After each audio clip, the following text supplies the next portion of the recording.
If you find yourself banned from Deezer, you can appeal the decision by following these steps. This guide will help you navigate the process effectively. Step 1. Review the ban reason. Understand why your account was banned by checking any emails or notifications from Deezer. Knowing the specific reason will help you address the issue in your appeal. Step 2. Gather evidence.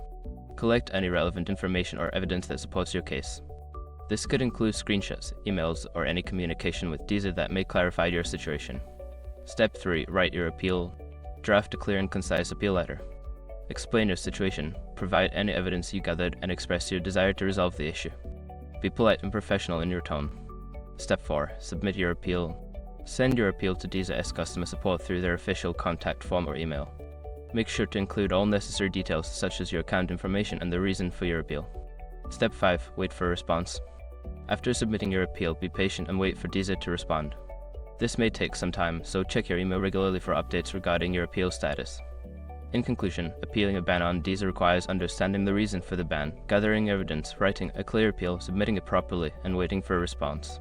Good luck!